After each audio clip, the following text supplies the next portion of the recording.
Hi, I'm Tom. And I'm Rob, and we're here today with a brand new Xbox One S. Doesn't it look shiny and new, Tom? It definitely does, but I'm not entirely convinced. You're a fool, and I'm going to spend 5 reasons telling you exactly why that is, and you should pick up an Xbox One S today. I've also got 5 reasons why I don't think it's the next big thing, but, we'll see how it goes. Okay, so let's make you feel stupid one step at a time, Tom. I'm going to kick right in with my first point, and that is that you should get the Xbox One S because it's the best value 4K Blu-ray player that you can get. I don't know if you've gone out and bought a 4K TV especially to see England slump out of the Euros this summer, or you're just so excited about the Olympics that you have to see it in the best possible quality.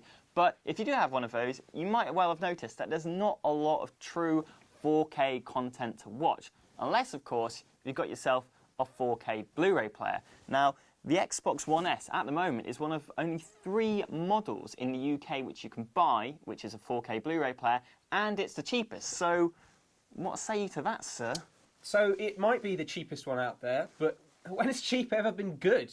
Panasonic has got a alternative that costs, yes, a little bit more, but the picture quality is undeniably better. Do you want to just roll back there, Tom, and just explain exactly how much that Panasonic 4K Blu-ray player costs? I want to say it's a couple of £100 more than this is, so admittedly you're paying a lot more money. But if you are a proper cinephile... £600. So that's 2 of these, basically. Exactly. Wow, okay.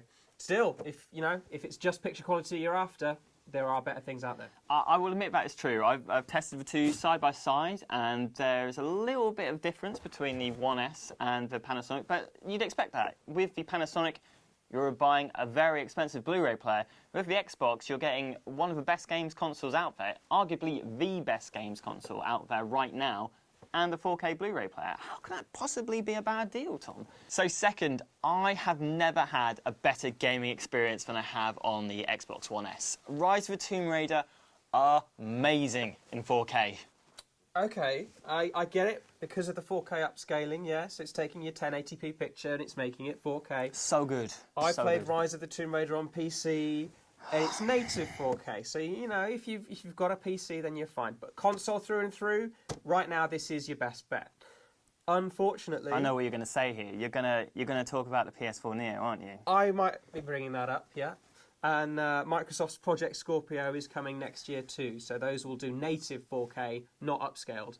So if that's what you want, you've got to wait. Yeah, I'm a bit disappointed about the Project Scorpio because ultimately it does mean that the One S is going to be outdated within the space of 12 months. But I'm the kind of guy who wants the best thing now, Tom. And this right here, that's what it is.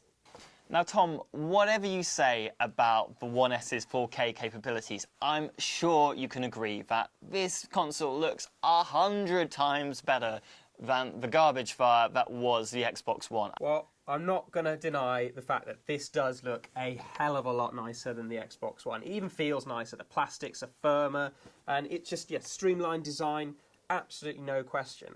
I do have a few problems, though, okay? Is one the fact that it's 40% smaller than the Xbox One S? Is it that it's... No issues with Is it that the power brick is gone? Because that seems like something you wouldn't criticise, but the way you're thinking about this... I've got a few things. No, go ahead, it's fine.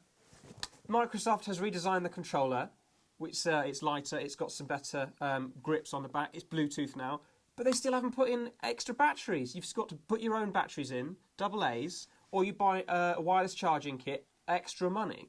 It's just cheap, basically. Annoying.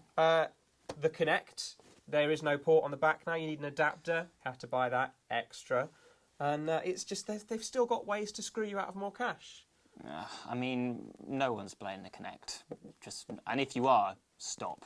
So let's talk about what is the most important part about any games console, really. The actual games that you can play on it. And for my money, the Xbox One S has the best lineup of exclusive titles out there. Not only do you have the likes of Rise of the Tomb Raider, Halo 5 Guardians, and upcoming stuff like Forza Horizon 3 and Gears of War 4, but you've got an amazing selection of indie titles like Inside, Superhot, and Ori and the Blind Forest, all available to play exclusively on this console, as well as your FIFAs, your Call of Duties, your Battlefield ones.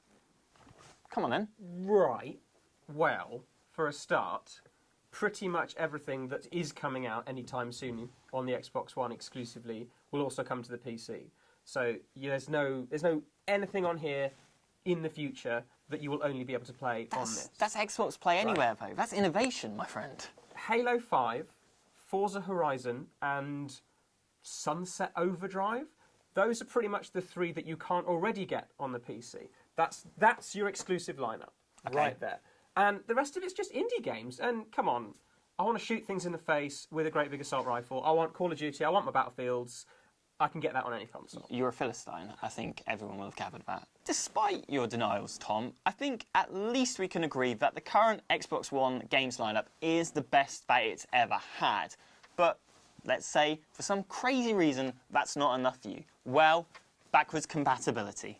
You can play all your old Xbox 360 games if you still got the disc or if you downloaded them through the Xbox Store on this console right here. Yes, you can play your old games, but to be honest, when was the last time you felt, I could really play Perfect Dark Zero right now?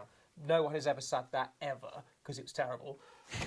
PlayStation does streaming PS3, PS2 games too, so it's not like it's a completely unique thing. I think that's kind of a fair point, Tom, but it's worth bearing in mind that we're only at the halfway point in this current console war. The battle is not yet over, and Microsoft has struck back hard with the Xbox One S. Having tested it for a week, I'm really sold on this console. It works so well with my 4K TV, and I think Sony are going to have some catching up to do when the PS4 Neo comes out in a couple of months or so.